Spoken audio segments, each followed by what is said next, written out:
Hello everyone and welcome to a new lesson. So I'm very happy that we are studying about the Roman Empire. Personally, I love history and I love to learn how was life before now and how did they live, what did they believe in, who were the heroes, who were the kings and the emperors. And really the Roman Empire is one of the greatest empire to ever be on earth. So for today, I want to focus more on the story of Julius Caesar. We will take a break from the papers and I want us to answer these questions over here.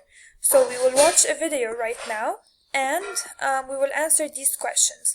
Let's read the questions together. Number 1, who were the two heads or the two people behind Julius' death? So there were two people who really wanted him to die, especially one of them. Number 2, why was Julius assassinated? What is the meaning of assassinated? It means killed. Okay? This word, you should know it. Why was Julius Caesar killed? Why was he assassinated? For what reason? Number 3, where was he assassinated? Where? What is the place? Number 4, how many times was he stabbed? I also explained the meaning of stabbed. Stabbed means with the knife, stabbed. Number 5, who was the last king in the Roman Republic? So remember, we started from the Roman Republic to the Roman Empire. So who was the last king in the Roman Republic? Number 6, what is the date of Julius' death? I told you have to know this date. Number 7, who was the last person that stabbed Julius? Again, we see the word stabbed. Stabbed, it means with the knife. Sikin. Number 8, who did the people love? Did they love the Senate or did they love Julius more? And why? Number 9, how did Brutus die? Number 10, what started after the Republic? Okay, what was there after the Republic? So, keep in mind these questions. I would really suggest if you can take a picture of these questions if you have another phone with you, so we can watch the video and at the same time you can think about these questions. Okay, let's watch the video. Please everyone pay attention to the video.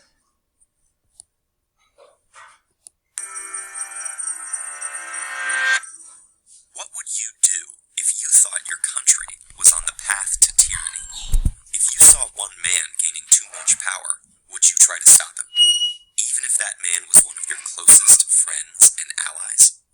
These were the questions haunting Roman Senator Marcus Junius Brutus in 44 BCE, the year Julius Caesar would be assassinated. Opposing unchecked power wasn't just a political matter for Brutus, it was a personal one.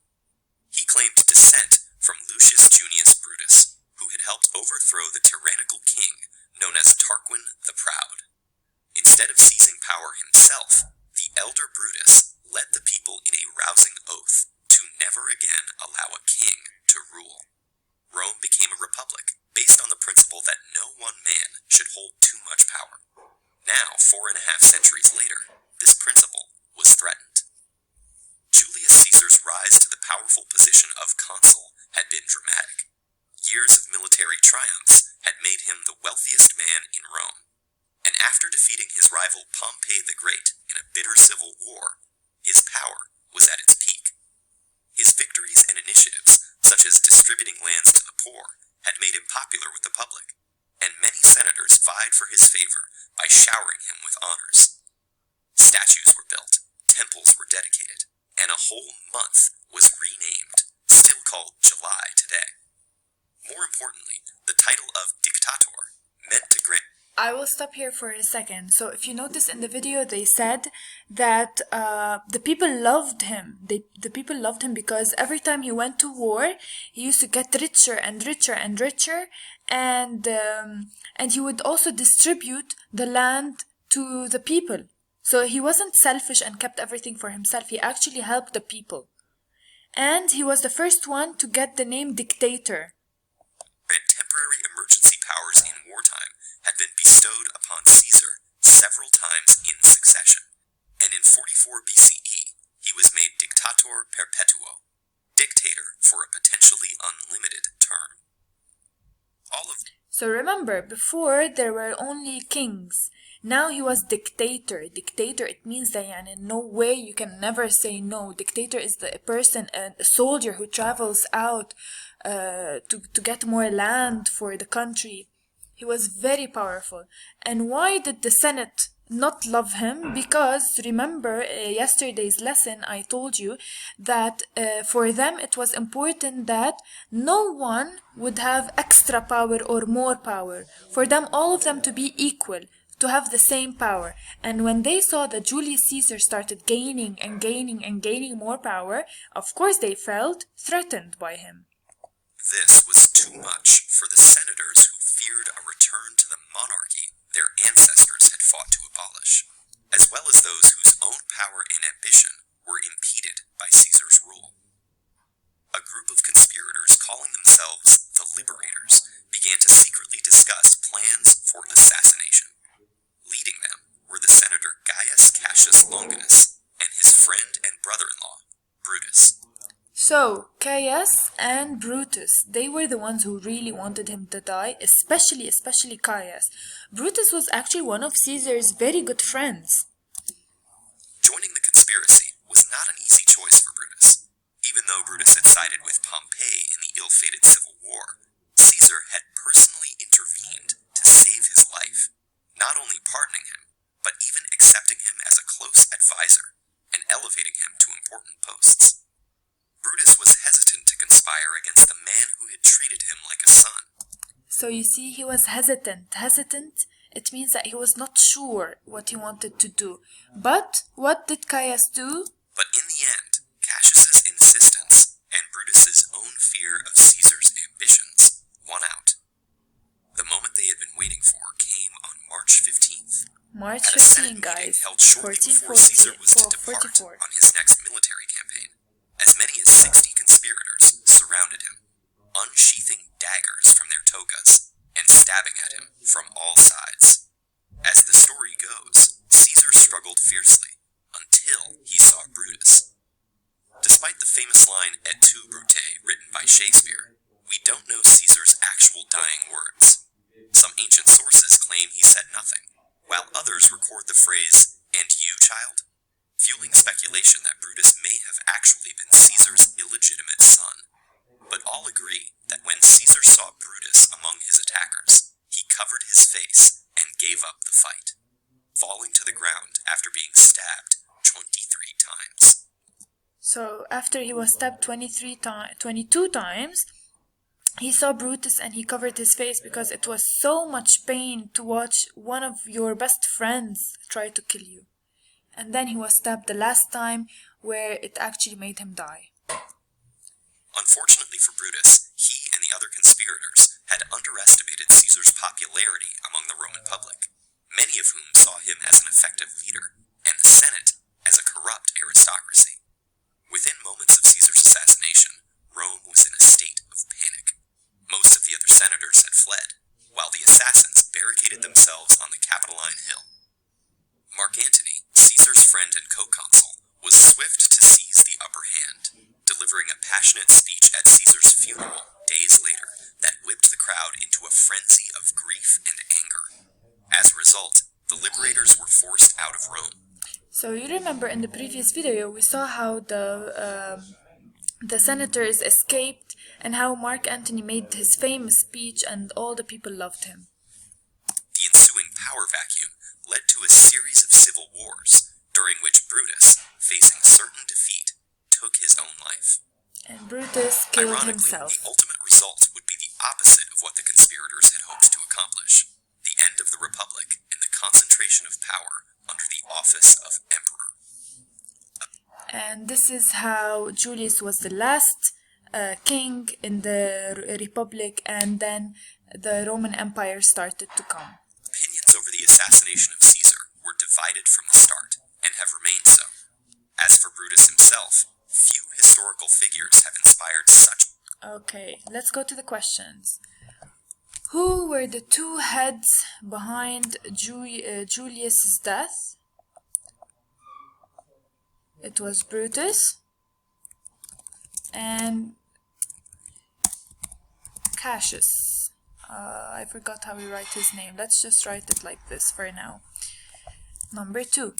Why was Julius assassinated? Because he was gaining too much power, and the Senate felt threatened by him because he was gaining more power than they were. Next, where was he assassinated? In the Senate building, inside. How many times was he stabbed? I hope you are answering these questions with me. How many times? 23 times. Who was the last king in the Roman Republic? It was Julius Caesar himself, because he was the last one, and then we started with the Roman Empire. Next, what is the date of Julius' death? 15 March 44 BC. Guys, all these you have to know them.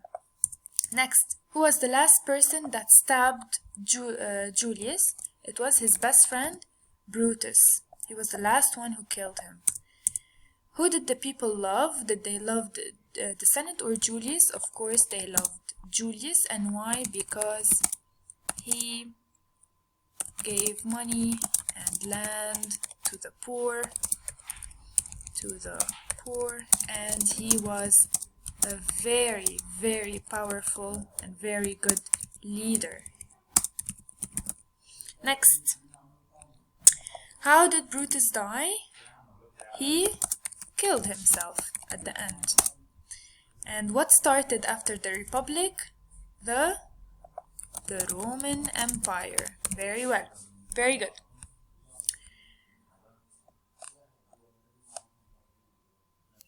Okay guys, the next thing that I want to do with you is do some vocab.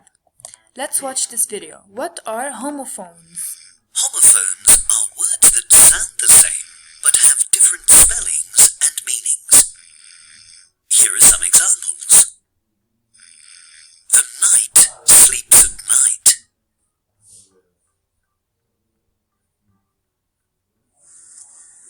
In the play, I am going to be a bee. The wind blew my blue kite. So you see, blue and blue, they are Here are some more homophones. differently, but they sound the same. Like new, It is whole, easy to get homophones mixed up. through, It is important to use the right word when you are writing. If you aren't sure, check in a dictionary. Okay. So your homework will be, homophones. This is your worksheet. Homophones worksheet 3. You have to read the sentence and you have to circle the right word. Do we say this weather or this weather? So these are homophones. Remember, they sound the same, but they are written differently, and obviously they have a different meaning. When you don't know the meaning of a word, you have your best friend Google to ask. Don't come and ask me, you ask Google. Now, part 2, write 2 sentences for each of the word pairs. So one for your, and another sentence for your. Okay, the words that you don't know, go to Google. So your next homework is, because today's focus is purely on vocab, I want you to have a stronger vocabulary. Your next worksheet is antonyms. Antonyms are opposite words. Okay, so you read the sentence and you need to write the opposite, the antonym of the underlined word. What I want you to do, because some of them are hard, so this is what you do. So the first word is pleased. You go to Google, you write here, pleased, antonym, and they give you 2, unhappy and dissatisfied, and then you go back to your paper and you write the answer here on the line. You write one of them. Okay?